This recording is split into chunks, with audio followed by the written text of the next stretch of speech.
नमस्ते शुरू नमस्ते। करें। प्रणाम संजय। प्रणाम प्रणाम प्रणाम। ओके। Thank you Sanjay. पृष्ठ संख्या 545। पंचत्रिंशः सर्गः। रावण का समुद्र तटवर्ती प्रांत की शोभा देखते हुए पुनः मारीच के पास जाना। शूर्पणखा की ये रोंगटे खड़ी कर देने वाली बातें सुनकर रावण मंत्रियों से सलाह ले अपने कर्तव्य का निश्चय करके वहां से चल दिया। उसने पहले सीता हरण रूपी कार्य पर मन ही मन विचार किया, फिर उसके दोषों और गुणों का यथावत ज्ञान प्राप्त करके बलाबल का निश्चय किया। अंत में यह स्थिर किया कि इस काम को करना ही चाहिए। जब इस बात पर उसकी बुद्धि जम गई, तब वह रमणीय रथशाला में गया। अगला पृष्ठ 546। गुप्त रूप से रथशाला में जाकर राक्षस राज रावण ने अपने सारथी को यह आज्ञा दी कि मेरा रथ जोत कर तैयार करो। सारथी शीघ्रता पूर्वक कार्य करने में चल था। रावण की उपरयुक्त आज्ञा पाकर उसने एक ही क्षण में उसके मन के अनुकूल उत्तम रथ जोत कर तैयार कर दिया। वह रथ इच्छानुसार चलने वाला तथा सुवर्णमय था। उसे रत्नों से विभूषित किया गया था। उसमें सोने के साजबाजों से सजे हुए गधे जुटे थे, जिनका मुख पिशाचों के समान था। रावण उस पर आरूढ़ होकर चला। वह रथ मेघ गर्जना के समान गंभीर घर घर ध्वनि फैलाता हुआ चलता था। उसके द्वारा वह कुबेर का छोटा भाई श्रीमान राक्षस राज रावण समुद्र के तट पर गया। उस समय उसके लिए सफेद चवर से हवा की जा रही थी। सिर के ऊपर श्वेत छत्र तना हुआ था।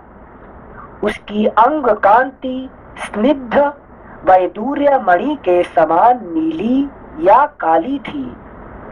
वह पक्के सोने के आभूषणों से विभूषित था। उसके 10 मुख, 10 कंठ और भी 20 भुजाएं थीं। उसके वस्त्राभूषण आदि अन्य उपकरण भी देखने ही योग्य थे। देवताओं का शत्रु और मुनीश्वरों का हत्यारा वह निशाचर 10 शिखरों वाले पर्वत राज के समान प्रतीत होता था।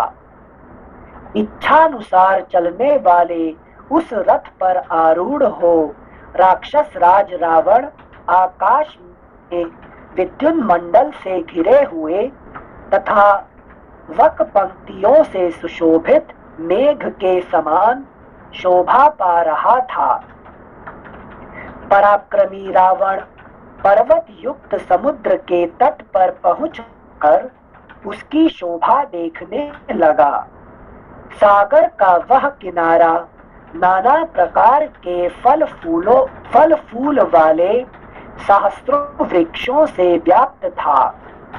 चारों ओर मंगलकारी शीतल जल से भरी हुई पुष्करिणियां और वेदिकाओं से मंडित विशाल आश्रम उस सिंधु तट की शोभा बढ़ा रहे थे। कहीं कदली वन और कहीं नारियल के कुंज शोभा दे रहे थे।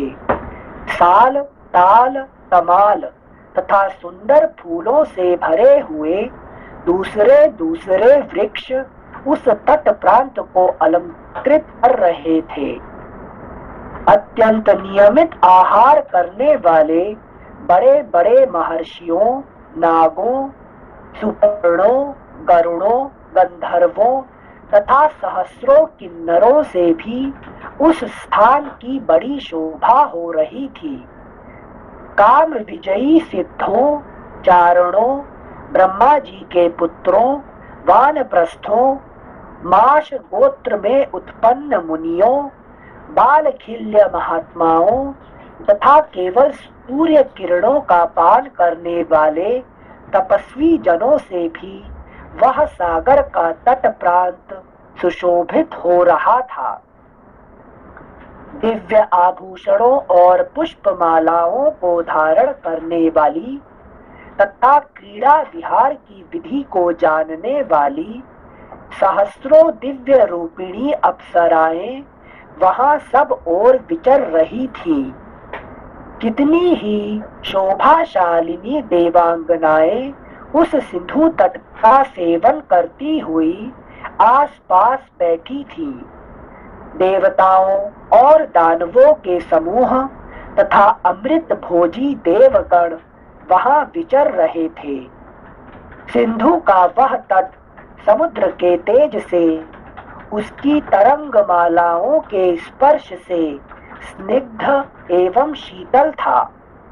वहां हंस, क्रौंच तथा मेढक सब ओर फैले हुए थे और सारस उसकी शोभा बढ़ा रहे थे।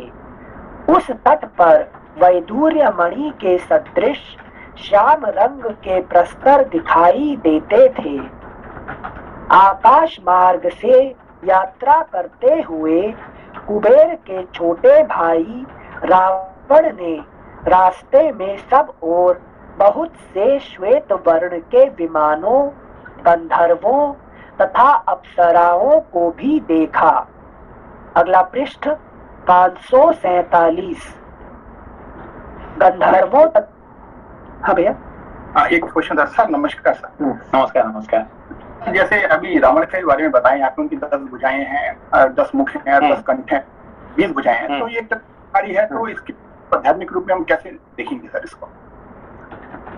ये जो हमारे रजस गुण है ना, रजगुण, रजगुण का जब रजगुण जब हमारे पास आ जाता है तो फिर हम कैसे कर्म करते हैं कि 20 भुजा हमारा हो जाता है, हमारा है कि नहीं, हमारा दिमाग 10 होता है कि नहीं। मैं ये भी करूंगा, वो भी करूंगा, है कि नहीं, दिमाग में कि मैं एक नया कंपनी खोलूंगा, मैं अमेरिका जाऊंगा, मैं ये करूंगा, मैं पढ़ाई कर लूंगा। तो दिमाग में एक नहीं है, 10 नए भावना एक साथ होता है, ठीक है ना। जो विभीषण के बारे में क्या कहा था कि उसका एक सर है कि नहीं, उसका 2 भुजें हैं, है कि नहीं। तो उसके बारे में कभी नहीं कहा कि सर 2 है कि 4 है, नहीं, वो उसका 1 है। क्यों? सत्व गुण होने से उसका दिमाग एक साथ चलेगा, ठीक है ना। रजगुण क्या करता है कि एक साथ 10 चलता है दिमाग, है कि नहीं। जब हमारे पास रजगुण आ जाता है, हम हमारे साथ एक दिन में हम कितने बात करते हैं? 10 बात करते हैं जी, है कि नहीं। अभी तो हम कहा था कि भाई मैं यहाँ करूंगा, वो करूँ, वहां करूंगा, है कि नहीं। मैं बिजनेस करने के लिए ओसाका चला जाऊंगा, फुकुओका भी चला जाऊंगा, या टोक्यो में भी कर दूंगा, इंडिया में भी कुछ कर लूंगा, है कि नहीं। तो ये तो हमारे दिमाग में 10 एक साथ चलता है। और कर्म करने के लिए भी, है कि नहीं, 20 हाथ हमारा चलता है, ठीक है ना। तो हम 10 आदमी को लगा देते हैं काम में, है कि नहीं। हम अकेला नहीं करते हैं, हम क्या करते हैं, हरबाई तो लगा देंगे, हम इसको ये भी लगा देंगे, है कि नहीं। तो हमारे हाथ कितने होते हैं? 20 हो जाते हैं, है कि नहीं। जी। तो ये ज्यादा जो हमारे के अंदर घुसती वो हमारी प्रभाव वही बाहर निकलती है सर। रजगुण से ये होता है कि हमारे दिमाग 10 दिशा में चलता है और 20 भुजा हमारे 20 हाथ हो जाता है, क्योंकि हम लोग इसको इकट्ठी कर देते हैं, है कि नहीं। रजगुण आदमी क्या करेगा? मेरे पास कितने आदमी मालूम है? मेरे पास 10 आदमी मेरे साथ है कि नहीं। मैं अभी बुलाऊंगा तो 10 आदमी आगे इकट्ठे हो जाएंगे। तो ये 10 आदमी आएंगे तो सब 20 हाथ काम करेगा, है कि नहीं। तो ये सब है, ये रजगुण का प्रभाव है। ठीक है sir, thank you. Thank you भैया, थैंक यू सिंसे। इसी टाइम पे एक प्रश्न पूछ लेते हैं। श्लोक संख्या 2-3 में एक बार पेज 545 पे वापस से पढ़ रहे हैं। वहां कह रहे थे, उसने पहले सीता रूपी कार्य पर मन ही मन विचार किया, फिर उसके दोषों और गुणों का यथावत ज्ञान प्राप्त करके बलाबल का निश्चय किया। अंत में यह स्थिर किया कि इस काम को करना ही चाहिए। And then, जब इस बात पर बुद्धि जम गई तब वह रमणीय रथशाला में गया। जैसे इसका मतलब कंप्लीट जो एक्शन का एंड रिजल्ट है, मतलब पूरा अंदर विजुअलाइज कर लिया तो मेरे पास इतने सारे चांस हैं कि मैं रोक सकता हूँ एक्शन को, बट जब मैं कंक्लूड कर लेता हूँ। ये जो रजगुण का आखिरी मकसद क्या है? जो हमारे पास रजगुण है, रजस है, ये क्या चाहता है? क्या है रजस गुण का? जैसे कि मैं बिजी रहूं किसी ना किसी चीज में, कुछ ना कुछ करता रहूं। नहीं, एक समय आएगा कि मैं इतने पैसा इकट्ठे कर दूं, इतना बड़ा घर बना दूं, इतने ये कर लूं तो शांति से मैं सो सकता हूँ, शांति से रह सकता हूँ, है कि नहीं? तो कब शांति करोगे? कि जब मेरा बहुत बड़ा घर हो जाएगा, मेरा 10 है कि नहीं गाड़ी हो जाएगा, मेरे साथ 20 आदमी हो जाएंगे, मेरे साथ ये सब हो जाने के बाद फिर मैं क्या करूँ? शांति से रह सकता हूँ। तो शांति उसका लक्ष्य है, मगर शांति अकेला नहीं है। ये सब होने के बाद मुझे शांति चाहिए, ठीक है ना? अच्छा, ये रजगुण का लक्ष्य है, ठीक है ना? तो इसलिए रावण को क्या चाहिए? सीता चाहिए। वह सीता अकेला चाहिए तो ठीक है, मगर मेरे साथ ये सब होने के साथ शांति चाहिए। यही गड़बड़ की बात हो जाता है। अच्छा, ठीक है ना? हाँ, सिर्फ सीता नहीं चाहिए। हाँ, क्योंकि देखिए वो सीता के साथ वहां बैठेगी तो सीता तो ठीक है, नहीं मैं जाता हूँ यहाँ ये करके आ जाता हूँ, फिर आप तुम्हारे पास जाओ। सीता के पास कितना टाइम रहा उसमें? सीता को तो बांध के लेके, है कि नहीं, वहीं रख दिया अशोक वन में। हाँ। कितने बार आया सीता को मिलने के लिए? बहुत 2-3 बार ही आया, एक साल रखा, मगर ये रोज आता था क्या मिलने के लिए? नहीं, तो बहुत बिजी है कि नहीं? ये साल में, ये महीने 2 महीने में एक बार चक्कर लगाता था, वो भी 5-10 मिनट के लिए, है कि नहीं? और रख दिया सब राक्षसी लोगों को कि तुम उसका देखभाल करो, ठीक है ना? अच्छा, तो हम भी क्या करते हैं? शांति के साथ हम रहना है कि नहीं? शांति को हम चाहिए, मगर उनका साथ रहना नहीं चाहिए, हमारा बहुत बिजी है कि नहीं? ये रावण और सीता का कहानी ये है, समझ में? तो मतलब रजस को भी चाहिए शांति ही, लेकिन हाँ, सिर्फ शांति नहीं, उसके साथ और भी बहुत कुछ। अच्छा, ये सब ये नहीं, इसको देखो कि शांति, ये राम के पास शांति, सीता तो हमेशा रहती है कि नहीं? क्यों? उनको और कुछ नहीं चाहिए। मैं तो उन्होंने सीधा कह दिया कि मुझे एक ही बीवी चाहिए, है कि नहीं? तो सब लोग, भाई तुम्हारा पिताजी का तो 3 बीवी थे, है कि नहीं? तुम्हारा पिताजी का तो 3 बीवी थे, और राजा के पास तो बहुत सारी बीवी होने का तो ये तो एक्सेप्टेड है। फिर तुम अकेला क्यों है? नहीं, मुझे अकेला सीता काफी है, मुझे दूसरा बीवी चाहिए नहीं है, ठीक है ना? उन्हें राम मना कर दिया, बस I am happy with only Sita, ठीक है? Only with Sita also, not anybody else, ठीक है ना? तो ये होता है राम जी का सीता जी का साथ संबंध है, ठीक है ना? मगर रावण का क्या है? नहीं, सीता चाहिए, इसका मतलब ये नहीं कि मैं अपना बीवी सारे छोड़ दूं उसको, वो सब चाहिए, ये भी चाहिए मुझे, है कि नहीं? इंद्र के साथ लड़ाई भी करना चाहिए मुझे, इस सब के साथ सीता चाहिए, है कि नहीं? तो सीता के साथ कितना टाइम लगाओगे? नहीं, बस 2-4 महीने में, भाई 5-10 मिनट। तो ये शांति है, ऐसे शांति चाहिए किसके? रजस गुण के। रजस को। Thank you. हाँ सिंसे 10 सर 20 हाथ, हाँ, मतलब सब कुछ चाहिए अलग अलग जगह पे। Got it sensei. This is the story of Ravan and Sita कहानी, ठीक है ना? हाँ सिंसे जस्ट एक फाइनल वन है यहाँ पे, राम और रावण दोनों आप बताए थे, दोनों ही रजस है, बट राम है रजस विद सत्व। हाँ, नहीं, इसको देखिए, ये देखिए कि राम और रावण दोनों ये रजस गुण का ये है, ठीक है ना? मगर रावण को क्या चाहिए कि पूरा संसार के साथ, कभी जाए शिव जी के साथ थोड़ा ये करना चाहिए, खिलाएगा जाके, कुबेर को जाके तरफ लेके आएंगे, ये सब करते करते करते उसके साथ साथ सीता चाहिए। वो सीता के पास समय नहीं है उसका भी करने के लिए, भाई कि नहीं? आई वांट शांति कब? 2-4 महीने में 5-10 मिनट के लिए, ठीक है ना? हमने तो बना देते हैं, घर बना देते हैं, कहाँ इधर बना, हिमालय का ऊपर इधर घर बना देंगे, तो कितना टाइम लग जाके बैठने का वहां पे रहने के लिए? 1-2 दिन समय है क्या? समय नहीं है कि नहीं? दिल पे चोट किया आपने।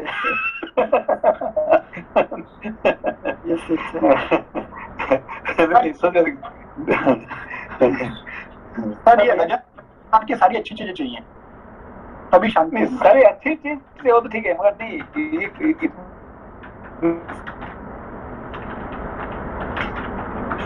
शांति में रहना चाहता हूँ। शांति में ऑल एक्टिविटीज, मुझे सारे साथ, लेकिन मैं यहाँ जाऊंगा वहां जाऊंगा, लोगों के साथ मिलूंगा, ये करूंगा, इस सबके साथ साथ शांति, तो ये संभव नहीं है ना। शांति अकेला ही मिलता है, शांति सबके साथ नहीं मिलेगा, लेकिन मेरा सब दोस्त के साथ शांति चाहिए, दोस्त के साथ मिलेंगे तो लड़ाई झगड़ा होगा, मारपीट होगा, है कि नहीं? शांति कैसे मिलेगा?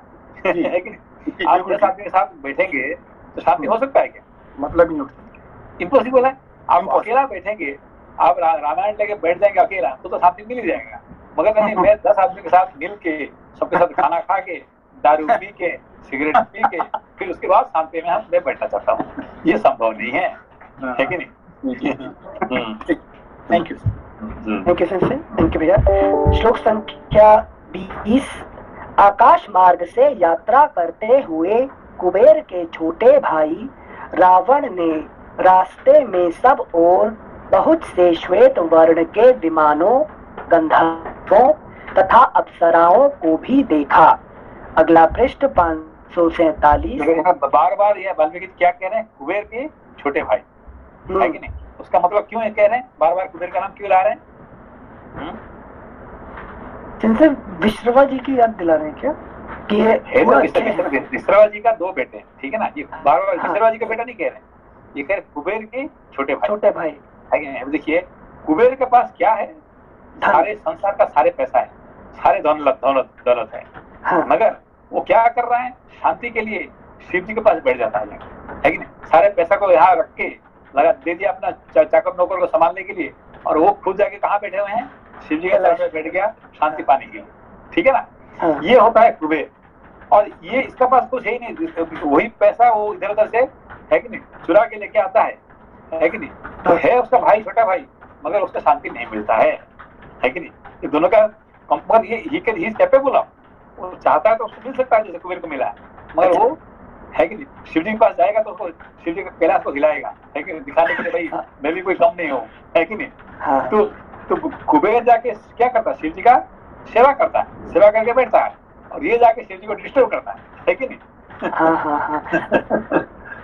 सेंसे जी बताइए, सेंसे जब रावण ने उनका राज्य कुबेर से छीन लिया, तो कुबेर को लक्ष्मी तो उनको मिली थी, तो वो छोड़ क्यों दे रहे हैं? प्रोटेक्ट नहीं करने गए? नहीं, वो तो देखिए, वो जानते हैं कि भाई लड़ाई करके फायदा क्या है ना, मेरा था, है कि ये मुझे तो जबरदस्ती दिया गया था, है कि नहीं? वो चाहता था क्या उसको? नहीं, है कि नहीं? वो तो ऐसे ही वो अपना कर्म कर रहा था, जबरदस्ती ब्रह्मा जी आके उसको दे रहे काम, ठीक है ना? तो ठीक है, ब्रह्मा जी दिए हैं, और ये छीन के लिया, मैं क्या करूं? मैं अपना शिव जी के पास बैठ जाऊंगा, मुझे मिलना तो मिल ही जाएगा, नहीं मिलेगा तो कोई बात नहीं, है कि नहीं? फिर राम जी उसको लाके तो फिर वापस करते हैं उसको, उसका पुष्प विमान, है कि नहीं? उसको राम जी क्या करते हैं? रावण से लेके उसको वापस करते हैं, है कि नहीं? Thank you sensei, thank you. श्लोक संख्या 20, पृष्ठ संख्या 547। वे इच्छानुसार चलने वाले विशाल विमान उन पुण्यात्मा पुरुषों के थे जिन्होंने तपस्या से पुण्य लोकों पर विजय पाई थी। उन विमानों को दिव्य पुष्पों से सजाया गया था और उनके भीतर से गीत वाद्य की ध्वनि प्रकट हो रही थी। श्लोक संख्या 21। आगे बढ़ने पर उसने जिनकी जड़ों से गोंद निकले हुए थे ऐसे चंदनों के सहस्रों वन देखे, तो बड़े ही सुहावने और अपनी सुगंध से नासिका को तृप्त करने वाले थे। कहीं क्या कह रहे हैं? अभी देखिए कि राजस लोग क्या करेगा कि गाना गाएगा, है कि नहीं, बाजा बज जाएगा, है कि नहीं, सब परफ्यूम लगाएगा, है कि नहीं? ये सब प्रकार से आनंद कब मिलेगा? कि if I have the expensive perfume, है कि नहीं, मुझे अच्छे से गाना सुनना चाहिए, अच्छे से ये करना चाहिए, ये सब होने के बाद शांति मिलेगा। ये रजस का ये गुण है। अभी जितने वर्णन कर रहे हैं कि रजस से आदमी क्या करता है कि शांति कब मिलेगा? जब ये सब होगा, है कि ना, अच्छा गाना नहीं होगा, गाना नहीं सुनेंगे, अच्छा संगीत नहीं सुनेंगे, है कि ना, अच्छे परफ्यूम नहीं लगाएंगे, अच्छा कपड़ा नहीं पहनेंगे, तो फिर कैसे आनंद कहाँ से मिलेगा? शांति कहाँ से मिलेगा? समझते शांति का? हाँ सिंसे मतलब यहाँ आर्टिफिशियल चीजों के लिए बोल रहे हैं जैसे, या फिर पुष्प की सुगंध से एक खुशी होती है, एक पानी के जल से आवाज होती है, उससे म्यूजिक होता है। नहीं, नेचर से तो वो तो सात्विक, नेचर से जो इसको आनंद चाहता है जो, वो तो सत्व का आदमी है, सात्विक। अच्छा, ठीक है ना। मगर इसको जो रजस का आदमी कहाँ से शांति मिलेगा? ये सब करने से शांति मिलेगा। ठीक है ना। हाँ Sanjay, understood. Thank you Sanjay. श्लोक संख्या 21। आगे बढ़ने पर उसने जिनकी जड़ों से गोंद निकले हुए थे ऐसे चंदनों के सहस्रों वन देखे, जो बड़े ही सुहावने और अपनी सुगंध से नासिका को तृप्त करने वाले थे। कहीं श्रेष्ठ अगुरु के वन थे, कहीं उत्तम जाति के सुगंधित फल वाले तपकोलों वृक्ष विशेषों के उपवन थे, कहीं तमाल के फूल खिले हुए थे, कहीं गोल मिर्च की झाड़ियां शोभा पाती थीं, और कहीं समुद्र के तट पर ढेर के ढेर मोती सूख रहे थे। कहीं श्रेष्ठ पर्वत मालाएं, कहीं मूंगों की राशियां, कहीं सोने चांदी के शिखर तथा कहीं सुंदर अद्भुत और स्वच्छ पानी के झरने दिखाई देते थे। कहीं धन धान्य से संपन्न स्त्री रत्नों से भरे हुए तथा हाथी घोड़े और रथों से व्याप्त नगर दृष्टिगोचर होते थे। इन सबको देखता हुआ रावण आगे बढ़ा। फिर उसने सिंधु राज के तट पर एक ऐसा स्थान देखा जो स्वर्ग के समान मनोहर, सब ओर से समतल और स्निग्ध था। वहां मंद मंद वायु चलती थी, जिसका स्पर्श बड़ा कोमल जान पड़ता था। वहां सागर तट पर एक बरगद का वृक्ष दिखाई दिया, जो अपनी घनी छाया के कारण मेघों की घटा के समान प्रतीत होता था। उसके नीचे चारों ओर मुनि निवास करते थे। उस वृक्ष की सुप्रसिद्ध शाखाएं चारों ओर 100 योजनों तक फैली हुई थी। यह वही वृक्ष था जिसकी शाखा पर किसी समय महाबली गरुड़ एक विशालकाय हाथी और कछुए को लेकर उन्हें खाने के लिए आ बैठे थे। एक बार फिर से पढ़ने से, यह वही वृक्ष था जिसकी शाखा पर किसी समय महाबली गरुड़ एक विशालकाय हाथी और कछुए को लेकर उन्हें खाने के लिए आ बैठे थे। पक्षियों में श्रेष्ठ महाबली गरुड़ ने बहुसंख्यक पत्तों से भरी हुई उस शाखा को सहसा अपने भार से तोड़ डाला था। उस शाखा के नीचे बहुत से वैखानस, माश, बालखिल्य, मरीचिप, सूर्य किरणों का पान करने वाले ब्रह्मपुत्र और धूम्रप संज्ञा वाले महर्षि एक साथ रहते थे। उन पर दया करके उनके जीवन की रक्षा करने के लिए पक्षियों में श्रेष्ठ धर्मात्मा गरुड़ ने उस टूटी हुई 100 योजन लंबी शाखा को और उन दोनों हाथी तथा कछुए को भी वेग पूर्वक एक ही पंजे से पकड़ लिया तथा आकाश में ही उन दोनों जंतुओं के मांस खाकर फेंकी हुई उस डाली के द्वारा निषाद देश का संहार कर डाला।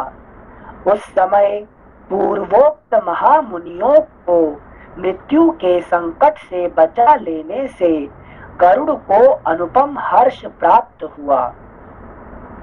उस महान हर्ष से बुद्धिमान गरुड़ का पराक्रम दूना हो गया और उन्होंने अमृत ले आने के लिए पक्का निश्चय कर लिया। तत्पश्चात इंद्रलोक में जाकर उन्होंने इंद्र भवन की उन जालियों को तोड़ डाला जो लोहे की सीकचों से बनी हुई थी। फिर रत्न निर्मित श्रेष्ठ भवन को नष्ट भ्रष्ट करके वहां छिपा कर रखे हुए अमृत को वे महेंद्र भवन से हर लाए। गरुड़ के द्वारा तोड़ी हुई डाली का वह चिन्ह उस बरगद में उस समय भी मौजूद था। उस वृक्ष का नाम था सुभद्रवट। सुभद्रवट। बहुत से महर्षि सुभद्रवट। बहुत से महर्षि उस वृक्ष की छाया में निवास करते थे। कुबेर के छोटे भाई रावण ने उस वट वृक्ष को देखा। अगला पृष्ठ 548। नदियों के स्वामी समुद्र के दूसरे तट पर जाकर उसने एक नदियों के स्वामी समुद्र के दूसरे तट पर जाकर उसने एक रमणीय वन के भीतर पवित्र एवं एकांत स्थान में एक आश्रम का दर्शन किया। वहां शरीर में काला मृग चर्म और सिर पर जटाओं का समूह धारण किए नियमित आहार करते हुए मारीच नामक राक्षस निवास करता था। रावण वहां जाकर उससे मिला। समझ में आया ये बात को अभी तक? जिनसे ये इंट्रोडक्शन मारीच का करने के लिए बैकग्राउंड। हाँ, ये सब बैकग्राउंड किसके लिए? मारीच को। क्यों? कि पहले बार जो मारीच को मिला था जाके, हाँ, और अब जो मारीच को मिल रहा है ये अलग जगह। अभी ये छुप के जाके तपस्या कर रहे हैं वहां पे, है कि नहीं? पहले तो क्यों जानता था कि दोबारा रावण फिर आएगा मुझे, है कि नहीं, ये करने के लिए पीछे आएगा। छुप छाप करके, है कि नहीं, वट वृक्ष का जहाँ पे गरुड़ जी का लीला हुआ था उस वट वृक्ष के नीचे, क्योंकि साधारण मनुष्य पहुंच नहीं सकता वहां पे, ठीक है ना, वहां रावण पहुंच गया वहां पे, ठीक है ना, वहां जाके छुप के तपस्या कर रहा था। Thank you sensei. Thank you sensei. तो सेंसे जब पिछली बार ये बचे थे मारीच जी और रावण को भेज दिए थे वापस, तो मारीच को आभास हो गया था कि वो आएगा अभी वापस, कि दोबारा आएगा, क्योंकि उसका दिमाग में आ गया तो उसका मतलब छोड़ेगा नहीं है कि नहीं? तो इसीलिए वो आज तक काल आ ही जाएगा। इसलिए छुपछाप करके वो क्या करता है, वो वट वृक्ष के नीचे, है कि जो सारे ऋषि महर्षि जहाँ पे तपस्या कर रहे हैं उसके बीच में जाके छुप के वो तपस्या कर रहा था कि वो नहीं पहुंच पाएगा, है कि नहीं? हाँ थैंक यू सर। श्लोक संख्या 38। वहां शरीर में काला मृग चर्म और सिर पर जटाओं का समूह धारण किए नियमित आहार करते हुए मारीच नामक राक्षस निवास करता था। रावण वहां जाकर उससे मिला। मिलने पर उस राक्षस मारीच ने सब प्रकार के अलौकिक कमनीय पदार्थ अर्पित करके राजा रावण का विधि पूर्वक आतिथ्य सत्कार किया। अन्न और जल से स्वयं उसका पूर्ण सत्कार करके मारीच ने प्रयोजन की बातें पूछते हुए उससे इस प्रकार कहा, राजन, तुम्हारी लंका में कुछ तो है। राक्षस राज, तुम किस काम के लिए पुनः इतनी जल्दी यहाँ आए हो? अभी तो तुम आए थे कुछ दिन पहले, फिर जल्दी कहाँ से आ गए फिर, है कि नहीं? बहुत कम दिन पहले तो आप आए थे, फिर कहाँ से आ गए? जामा बनने आ गए। Thank you Singh. श्लोक संख्या 42। मारीच के इस प्रकार पूछने पर बातचीत करने में कुशल महातेजस्वी रावण ने उससे इस प्रकार कहा। इस प्रकार श्री वाल्मीकि निर्मित आर्ष रामायण आदि काव्य के अरण्य कांड में 35वां सर्ग पूरा हुआ। सिंसे स्टोरी में जो गरुड़ जी हाथी और कछुए को पकड़ रहे हैं उसके पीछे कुछ औचित्य है क्या उसका? कि ऐसा कहानी आपने पढ़ा था ना, याद है कि नहीं? भागवतम नहीं है ना, जो बोले थे कि काफी बार इधर उधर खाए, बहुत बार आया था, एक बार ये बड़ा फेमस है। मतलब कद्रू और दुलता जो झगड़ा किए थे, दासी बना लिए थे, वो नहीं क्या?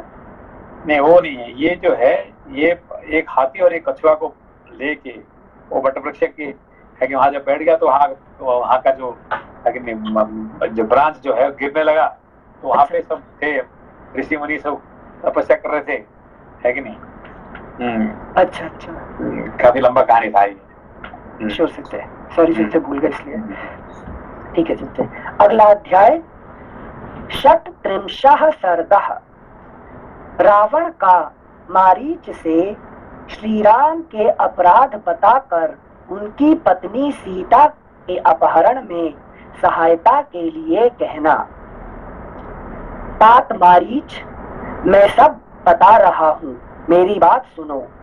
इस समय मैं बहुत दुखी हूँ और इस दुख की अवस्था में तुम ही मुझे सबसे बढ़कर सहारा देने वाले हो।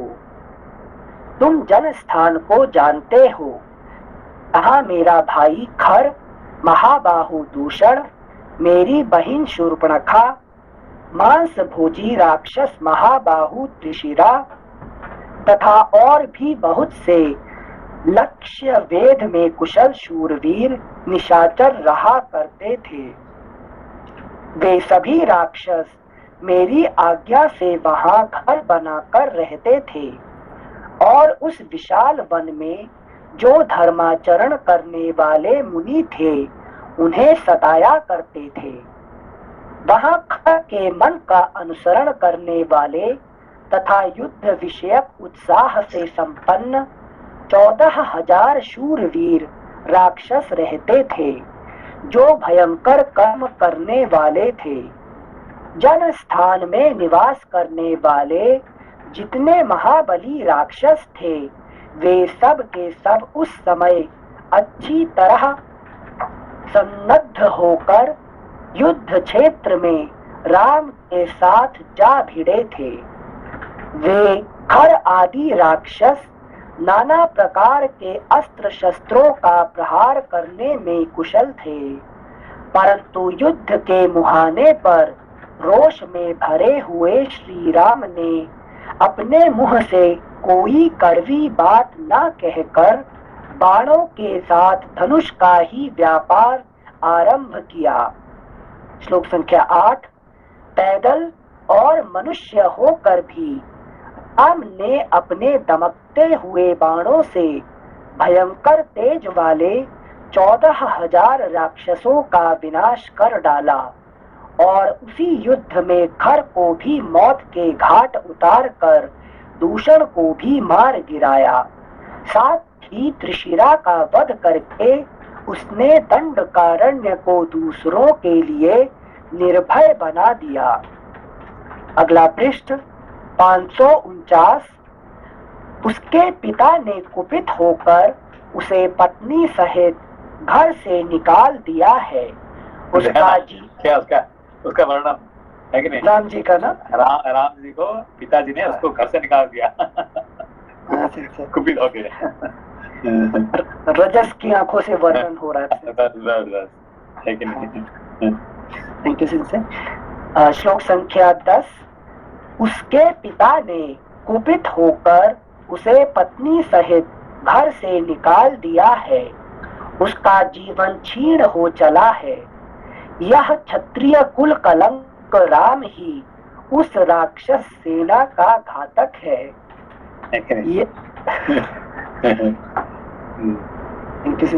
श्लोक संख्या 12। वह शील रहित, क्रूर, तीखे स्वभाव वाला, मूर्ख, लोभी, अजितेंद्रिय, धर्म त्यागी, अधर्मात्मा और समस्त प्राणियों के अहित में तत्पर रहने वाला है, जिसने बिना किसी वैर विरोध के केवल बल का आश्रय ले मेरी बहन के नाक कान काट कर उसका रूप बिगाड़ दिया। उससे बदला लेने के लिए मैं भी उसकी देव कन्या के समान सुंदरी पत्नी सीता को जन स्थान से बलपूर्वक हर लाऊंगा। तुम उस कार्य में मेरी सहायता करो। महाबली राक्षस, तुम जैसे पार्श्ववर्ती सहायक के और अपने भाइयों के बल पर ही मैं समस्त देवताओं की यहाँ कोई परवाह नहीं करता। अतः तुम मेरे सहायक हो जाओ, क्योंकि तुम मेरी सहायता करने में समर्थ हो। पराक्रम में, युद्ध में और वीरोचित अभिमान में तुम्हारे समान कोई नहीं है। नाना प्रकार के उपाय बताने में भी तुम बड़े बहादुर हो।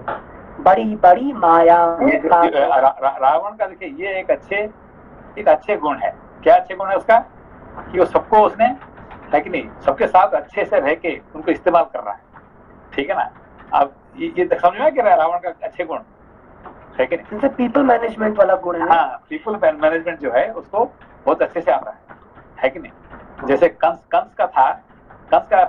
पीपल मैनेजमेंट एक नंबर है। अब जितने आपने सुना है अभी तक, सबसे अच्छा पीपल मैनेजमेंट कौन जानता था? कंस। अच्छा, मालूम है ना आपको? जानते नहीं जानते? नहीं जानते। देखिए जैसे फॉर एग्जाम्पल पूतना आई उसके साथ लड़ने के लिए, किसके साथ? कंस के साथ। तो कंस क्या बोल रही? अरे भाई तुम मेरे बहन जैसे दिखते हैं, है कि नहीं? दिखने में मुझे तो अपना बहन लग रही है कि नहीं? तुम मेरे साथ मेरा पैलेस में रह जाओ, मेरे बहन बन के रहो, है कि नहीं? तुम क्यों बेकार मेरे से लड़ते हो, है कि नहीं? तो हम क्यों अपने एक दूसरे लड़ेंगे? आज के बाद तुम मेरा छोटी बहन हो, तुम मेरे पैलेस में आके रह जाओ, बस काम खत्म, है कि नहीं? तो फिर पूतना क्या की? ठीक है भाई, अच्छी बात है भाई, कंस मुझे बहन बोला रही है कि नहीं? बस रहने के लिए वो वहां पे आगे और रहेगी, है कि नहीं? फिर उसको जाके भेजती है, जाओ तुम, है कि नहीं, कृष्ण को मारा तुम।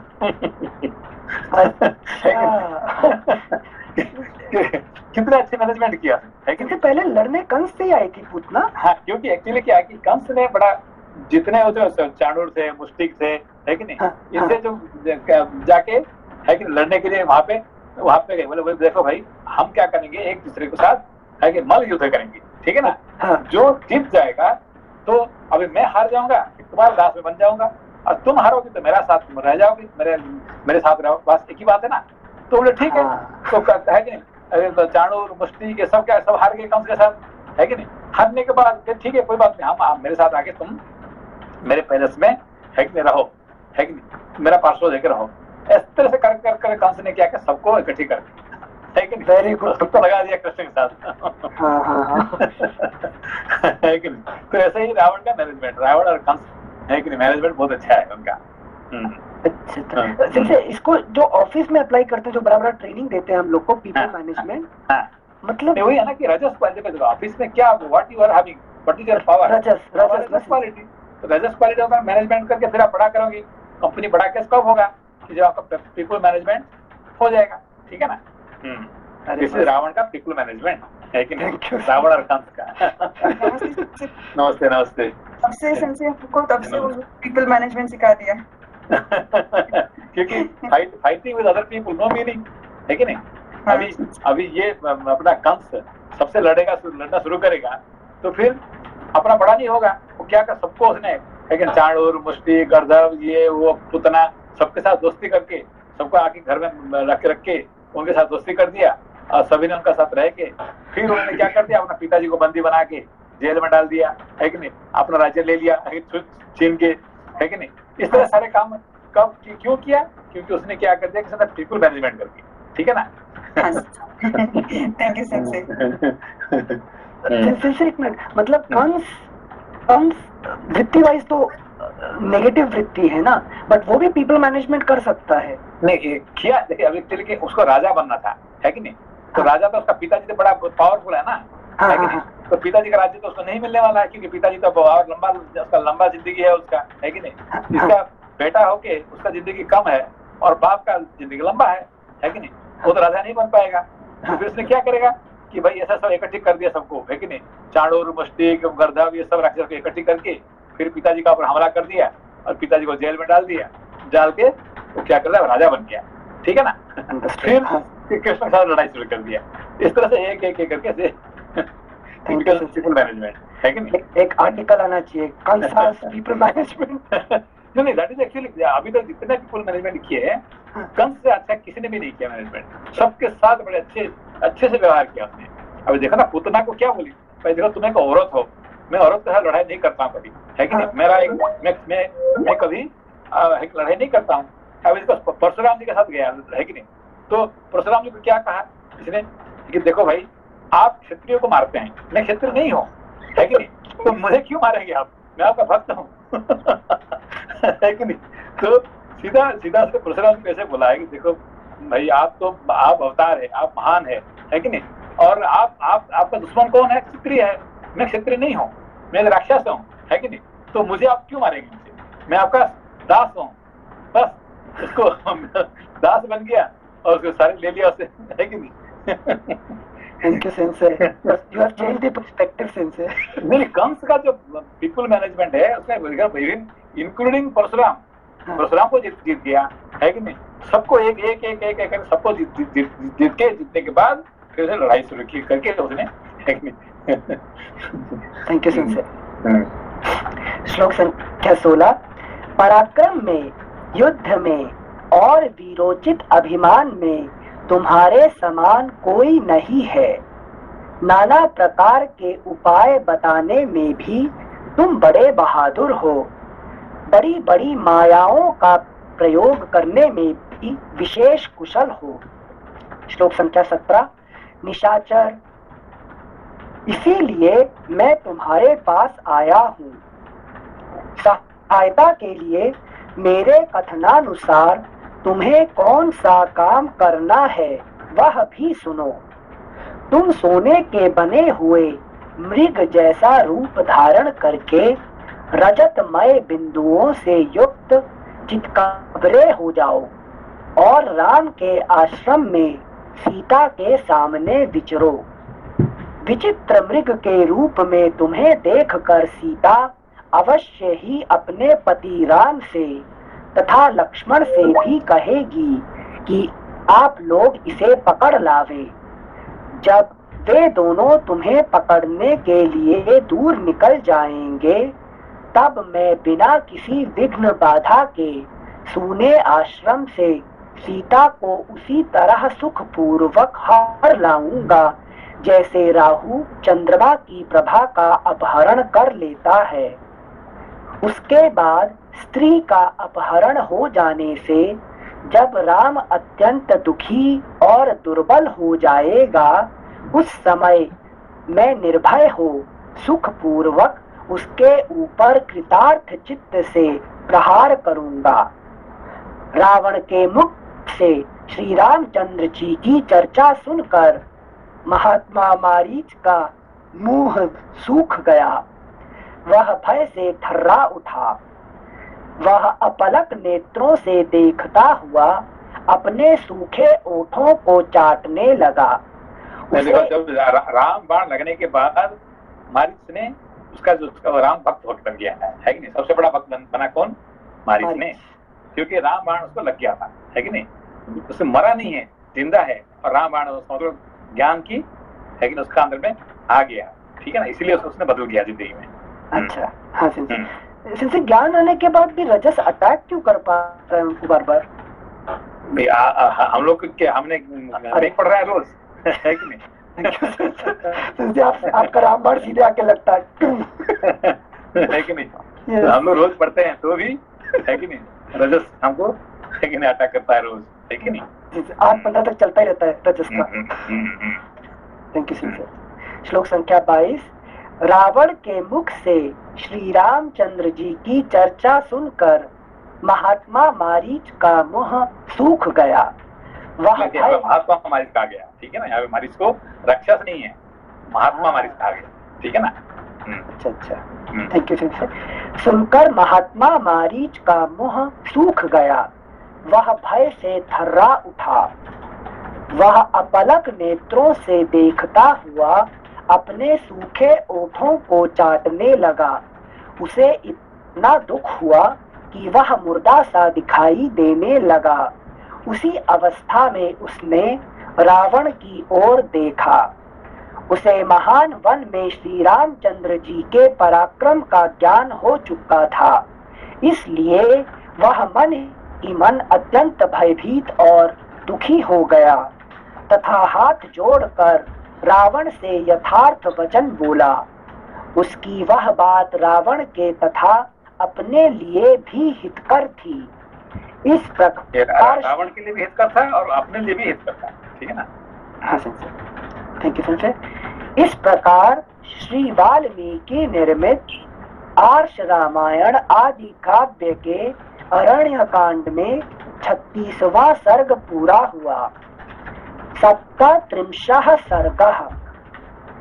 मारीच का रावण को श्री रामचंद्र जी के गुण और प्रभाव बताकर सीता हरण के उद्योग से रोकना।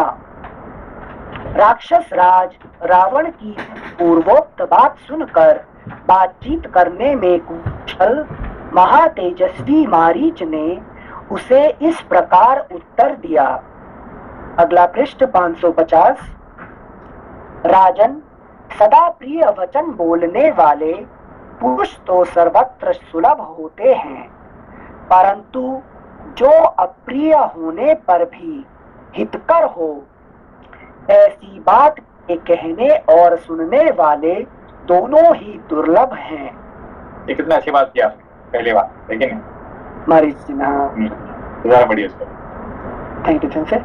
राजन, सदा प्रिय वचन बोलने वाले पुरुष तो सर्वत्र सुलभ होते हैं, परंतु जो अप्रिय होने पर भी हितकर हो, ऐसी बात के कहने और सुनने वाले दोनों ही दुर्लभ हैं। लेकिन कहने वाला भी अप्रिय और सत्य वचन कहने वाला और सुनने वाला दोनों ही महान है कि नहीं? कहने वाले भी नहीं मिलेगा, सुनने वाला नहीं मिलेगा। भाग जाएंगे ना, तुरंत लोग भाग जाते हैं। हाँ सर, थैंक यू सर। श्लोक संख्या 3। तुम कोई गुप्तचर तो रखते नहीं और तुम्हारा हृदय भी बहुत ही चंचल है, अतः निश्चय ही तुम श्री रामचंद्र जी को बिल्कुल नहीं जानते। वे पराक्रमोचित गुणों में बहुत बढ़े चढ़े तथा इंद्र और वरुण के समान हैं। तात, मैं तो यही चाहता हूँ कि समस्त राक्षसों का कल्याण हो। कहीं ऐसा ना हो कि श्री रामचंद्र जी अत्यंत कुपित हो समस्त लोगों को राक्षसों से शून्य कर दे। जनक नंदिनी सीता तुम्हारे जीवन का अंत करने के लिए तो नहीं उत्पन्न हुई है। कहीं ऐसा ना हो कि सीता के कारण तुम्हारे ऊपर कोई बहुत बड़ा संकट आ जाए। तुम जैसे स्वेच्छाचारी और उच्छृंखल राजा को पाकर लंकापुरी तुम्हारे और राक्षसों के साथ ही नष्ट ना हो जाए। जो राजा तुम्हारे समान दुराचारी, स्वेच्छाचारी, पाप पूर्ण विचार रखने वाला और खोटी बुद्धि वाला होता है, वह अपने स्वजनों का तथा समूचे राष्ट्र का भी विनाश कर डालता है। श्री रामचंद्र जी न तो पिता द्वारा त्यागे या निकाले गए हैं, न उन्होंने धर्म की मर्यादा का किसी तरह त्याग किया है।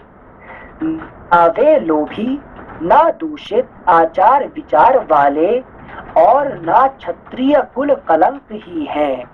देखो मतलब राम जी का कितना बड़ा भक्त है कि नहीं? ये जो ये मारीच जो है कितना बड़ा भक्त है कि नहीं? रामबाण के स्पर्श से नहीं। हाँ, इसीलिए उसको क्या मिला उसको इसके बदले में?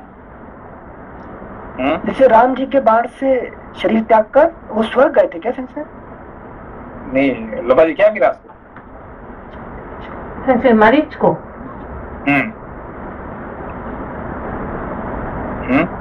देखो ये इतने महान भक्त होने के कारण से संसार राम जी का पीछे दौड़ता है कि नहीं?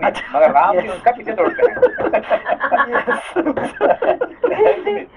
पूछे कि क्या मिला देखिए संसार में संसार जो है सभी ने राम जी का पूजा करते हैं, पीछे भागते हैं, मगर राम जी उसका पीछे भागते हैं, है कि नहीं? ठीक है, कम बात है क्या? है कि नहीं? सॉरी, हमें एक सिनेमा याद आ गया। एक पिताजी अपने बेटे की बड़ाई कर रहे हैं, मेरा बेटा बड़ा होके इतना बड़ा बनेगा कि सारा संसार उसके पीछे भागेगा। और वो आगे आगे भाग रहा है, लोग जूता लेके मारने भाग रहे हैं। सच बात देखो कि संसार जो है हर व्यक्ति क्या करता है? राम जी का पीछे भागते हैं, है कि नहीं? राम जी जब आए क्या के जंगल आए तो सारे इनका पीछे आ गए, है कि नहीं? मगर अब पहली बार राम जी किसका पीछे दौड़ रहे हैं, दौड़ते दौड़ते दौड़ते, है कि नहीं? है कि नहीं? यही उसका उद्धार करते हैं, ये पहली बार है, लेकिन अब ना कभी हुआ था ना कोई होगा, है कि नहीं? First time and last time. मतलब भाग भाग के उद्धार कर रहे हैं उसे। हाँ, उसको भाग भाग, वो दौड़ता है, उसका पीछा करते हैं, है कि नहीं? और जानते हुए कि सोने का कोई मूल्य होता है संसार में, है कि नहीं? ये राम जी भी जानते थे, सीता भी जानते थे, सब जानते थे, तो भी है कि उसका पीछा करते हैं। तो उसका मतलब जानते जानबूझ के भाग रहे हैं उसके पीछे, ठीक है ना? मतलब भक्त की भक्ति के पीछे दौड़ जा रहे हैं। Thank you sensei. Sensei Ram ji मतलब विवेक भाग रहे हैं करके, तो मरीच इधर क्या रिप्रेजेंट करते हैं? नहीं, मरीच जो है ना, मरीच क्या होता है कि लोभ है, ठीक है ना? मरीच जो है लोभ है, पर लोभ क्या है कि लोभ है कि पैसे के लिए भी लोभ होता है कि नहीं? सब और ज्ञान के लिए भी लोभ हो जाता है कि लोभ जो है, I have greedy for what? So far I was greedy for my radical people, for money, for car, for house, for these things. Now I'm greedy for what? Knowledge. लेकिन ज्ञान प्रति, लेकिन इसके प्रति लोभ क्या बदल गया, रूप बदल गया उसका, है कि नहीं? लोभ नहीं बदला, उसका रूप ये बदल गया, क्या की आइटम बदल गया। I was greedy for money, but now I'm greedy for the wisdom. But greedy has not changed, है कि नहीं? ये बदल गया, है कि नहीं? धन्यवाद। पहले विश्वामित्र जी मास्टर्य कर रहे थे किसके प्रति? ना राजा, अरे वो राजा बड़ा हो गया, मैं उससे बड़ा बनूंगा, तो मगर बाद में उसका मास्टर्य बढ़ के क्या हो गया? वशिष्ठ जी के प्रति मास्टर्य हो गया। अरे ये इतने बड़ा साधारण साधु बन के उसने इतना बड़ा काम कर दिया, उसका तो नया राजा हो के क्या फायदा है? तो मास्टर्य उसका बदल गया, रूप, ठीक है ना? धन्यवाद सिंसे। Thank you sensei. श्लोक संख्या 9। कौशल्या का आनंद बढ़ाने वाले श्री राम धर्म संबंधी गुणों से हीन नहीं हुए हैं। कितने अच्छे से देखो, अभी जो बात कर रहे हैं बेटा, राम के बारे में जो इतने अच्छे बात करने वाले और कोई नहीं है जितने मरीच है, ठीक है ना? राम जी का गुण गाने वाले। Thank you sensei. श्लोक संख्या 9। कौशल्या का आनंद बढ़ाने वाले श्री राम धर्म संबंधी गुणों से हीन नहीं हुए हैं। उनका स्वभाव भी किसी प्राणी के प्रति तीखा नहीं है। वे सदा समस्त प्राणियों के हित में ही तत्पर रहते हैं। रानी कैकेयी ने पिता को धोखे में डालकर मेरे वनवास का वर मांग लिया। यह देखकर धर्मात्मा श्री राम ने मन ही मन यह निश्चय किया कि मैं पिता को सत्यवादी बनाऊंगा, उनके दिए हुए वर या वचन को पूरा करूंगा। इस निश्चय के अनुसार वे स्वयं ही वन को चल दिए। सिंसे वाल्मीकि जी को ये सब पता होना समझ में आता है, यहाँ मारीच को तो बताया भी नहीं है ना राम जी ने। तो राम बाण लग गया ना उसको। राम बाण लगने के बाद वो क्या करता था? साधु संत महात्मा के पास जाके बरगद का बट वृक्ष का नीचे बैठ के सुन रहा था, इसके समझ नहीं सुन रहा था क्या, है कि नहीं? ये सब ज्ञान उसको हो गया है, इसीलिए उसने अच्छी बात, तब तक वो उसका जो किसका साथ था कि अपना भाई के साथ था, उसका माँ के साथ था, सब राक्षसों के साथ था। अब उसने साधु संत बैठा है सत्संग साथ, है कि नहीं? Thank you. श्लोक संख्या 11।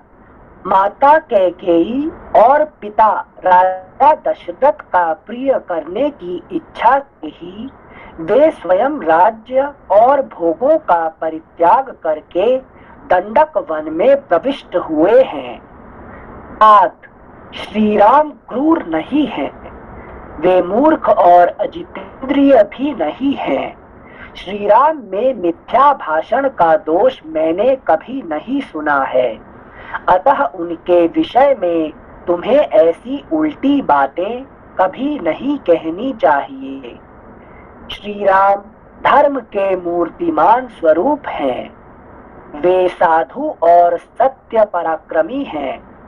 जैसे इंद्र समस्त देवताओं के अधिपति हैं, उसी प्रकार श्री राम भी संपूर्ण जगत के राजा हैं। उनकी पत्नी विदेह राजकुमारी सीता अपने ही पातिव्रत्य के तेज से सुरक्षित हैं। जैसे सूर्य की प्रभा उससे अलग नहीं की जा सकती, उसी तरह सीता को श्री राम से अलग करना असंभव है। ऐसी दशा में तुम बलपूर्वक उनका अपहरण कैसे करना चाहते हो? श्री राम ज्वलित अग्नि के समान है, बाण ही उस अग्नि की ज्वाला है। धनुष और खड्ग ही उसके लिए ईंधन का काम करते हैं। तुम्हें युद्ध के लिए सहसा उस अग्नि में प्रवेश नहीं करना चाहिए।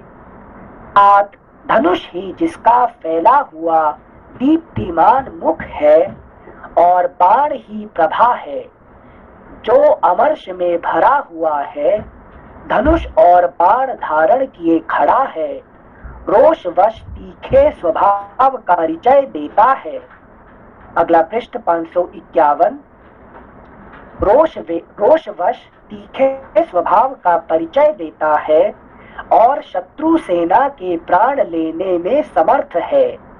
उस राम रूपी यमराज के पास तुम्हें यहाँ अपने राज्य सुख और प्यारे प्राणों का मोह छोड़कर सहसा नहीं जाना चाहिए। जनक किशोरी सीता जिनकी धर्म पत्नी है, उनका तेज अप्रमेय है।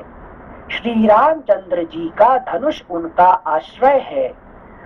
अतः तुम में इतनी शक्ति नहीं है कि वन में उनका अपहरण कर सको। श्री रामचंद्र जी मनुष्यों में सिंह के समान पराक्रमी हैं। उनका वक्षस्थल सिंह के समान उन्नत है। भामिनी सीता उनकी प्राणों से भी अधिक प्रियतमा पत्नी है। वे सदा अपने पति का ही अनुसरण करती हैं। मिथिलेश कुमारी सीता ओजस्वी श्री राम की प्यारी पत्नी है। वे प्रज्वलित अग्नि की ज्वाला के समान असह्य हैं। अतः उन सुंदरी सीता पर बलात्कार नहीं किया जा सकता। राक्षस राज, यह व्यर्थ का उद्योग करने से तुम्हें क्या लाभ होगा? जिस दिन युद्ध में तुम्हारे ऊपर श्री राम की दृष्टि पड़ जाए, उसी दिन तुम अपने जीवन का अंत समझना। यदि तुम अपने जिस दिन युद्ध में तुम्हारे ऊपर श्री राम की दृष्टि पड़ जाए, उसी दिन तुम अपने जीवन का अंत समझना। मतलब दृष्टि पड़ जाने से तुम्हारा अंत हो जाएगा, ये नहीं से युद्ध करना जरूरी नहीं है कि नहीं? अच्छा संजय, हम से उस लेवल में देखने लग गए थे कि रजस का अंत ज्ञान के प्रकाश से। जैसे अंधकार को दूर करने के लिए सूरज का किरण आ गया तो अपने आप सूरज अंधकार दूर हो जाता है, ठीक है ना? सूरज ने कभी अंधकार देखा ही नहीं है कि नहीं? जिंदगी में सूरज अंधकार देखे कभी नहीं, क्योंकि जब जहाँ जाते हैं तो आलोक हो जाता अपने आप। बिल्कुल। Thank you sir. श्लोक संख्या 22। जी प्रश्न था। नमस्ते। सर, जैसे अभी आपने बताया मरीज का कि लोभ है, but he is very positive sense है वो, कि ज्ञान का तो लोभ होना मतलब it is good for life and that is where he stands. तो जैसे भगवान राम इनके पीछे भाग रहे हैं, तो हर मनुष्य को ज्ञान के पीछे तो जाना ही पड़ेगा, but the person may lose his peace also, right? और यहाँ पे जो इसका रिजल्ट है वो ये है कि Sita will be lost somewhere. नहीं, Sita will not lost, Sita is always there. Actually Sita भगवान विष्णु होते हैं राम, और लक्ष्मी होते हैं सीता, ठीक है ना? तो हमेशा जहां भी विष्णु है उनका पीछे लक्ष्मी है, तो जहां राम है वहां सीता तो है ही है। मगर रजस गुण क्या करता है? तो छीनने के लिए कोशिश करता है, ठीक है ना? तो मगर वो है कि नहीं, वो अपना मृत्यु को है कि मृत्यु को लेने के लिए, पाने के लिए ये प्लान कर रहे हैं, ठीक है ना? समझा आपको? जी जी। Thank you sensei. श्लोक संख्या 22। यदि तुम अपने जीवन का, सुख का और परम दुर्लभ राज्य का चिरकाल तक उपभोग करना चाहते हो तो श्री राम का अपराध ना करो। तो खुशी से रहना चाहते हो तो राम जी का अपराध मत करो, है कि नहीं? खुश में नहीं रहना चाहते तो राम जी का अपराध करो, है कि नहीं? Thank you sensei. श्लोक संख्या 23। तुम विभीषण आदि सभी धर्मात्मा मंत्रियों के साथ सलाह करके अपने कर्तव्य का निश्चय करो। अपने और श्री राम के दोषों तथा गुणों के बल पर भली भांति विचार करके अपनी और श्री रामचंद्र जी की शक्ति को ठीक ठीक समझ लो। फिर क्या करने से तुम्हारा हित होगा इसका निश्चय करके जो उचित जान पड़े वही कार्य तुम्हें करना चाहिए। निशाचर राज, मैं तो समझता हूँ कि कौशल राजकुमार श्री रामचंद्र जी के साथ तुम्हारा युद्ध करना उचित नहीं है। अब पुनः मेरी एक बात और सुनो, यह तुम्हारे लिए बहुत ही उत्तम, उचित और उपयुक्त सिद्ध होगी। इस प्रकार श्री वाल्मीकि निर्मित आर्ष रामायण आदि काव्य के अरण्य कांड में 37वां सर्ग पूरा हुआ। मारीच ने जितने अच्छे बात कहा रावण को, किसी ने भी इतने अच्छा बात कभी किसी ने कहा ही नहीं है कि नहीं? ये कहते मेरे बात स्तुति, राम जी का स्तुति जो है, इसीलिए उसको राम जी का बरदान मिल जाता है उसको, ठीक है ना? ठीक, ओके। प्रणाम सेंसे।